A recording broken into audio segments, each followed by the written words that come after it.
What's up guys? Welcome back sa ating YouTube channel. So ngayon, i-discuss natin kung ano ba nga, ano nga ba ang abangan natin sa Legend of Ymir pagka-release. Kasi malapit-lapit na to guys. So ito, Prologue Expansion Expedition Embark the Journey of Vast Land of Ymir. Uy, sana pwede kang sumakay sa boat. Graphics wise, talagang nag-improve siya. And then, yan. Siyempre, yung mga scenery, mas maangas. When meets awaken, ancient powers steer, calling you forth, stand united against fate. Yeah. So, ito yung mga MQ niya siguro, no? Yung kalaban mo, Dragoon, boy. Si Dragoon. Enemy of gods, stop impending destruction brought by the shadow of Ragnarok. Okay, so ito yung history ng Legend of Ymir. So, ginawa nilang AAA and then Unreal Engine 5.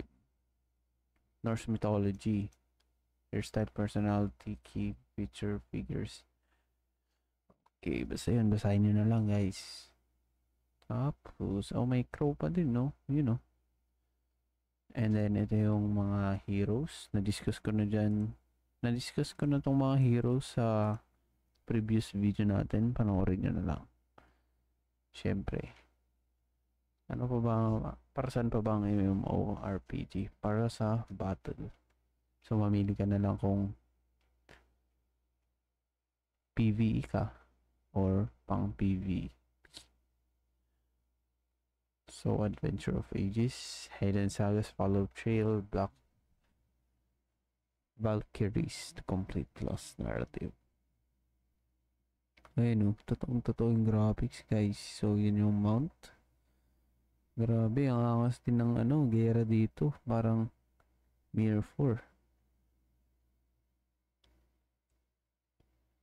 A champion is crowned, the reward number 1 Wimix Glory victory awaits in the city of eSports Hong Kong. So, mukhang gagawin nilang eSports ang Legend of Ymir.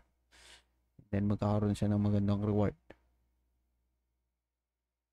The rule server. Be the GM. Your server is no longer just a place. It's a world you shape and rule. So, ito yata yung para sa mga streamer. Kung number 1 streamer ka, ikaw ang magiging GM dun sa server na yun. So, parang ikaw yung taga-facilitate kung ano nangyari sa server mo.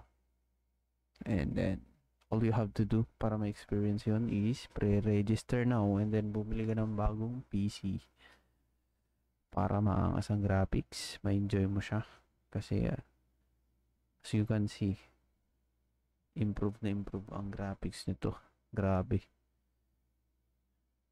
Angas. So, bibili tayo.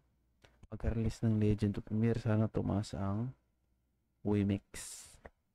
So, yun lang guys. Paalam.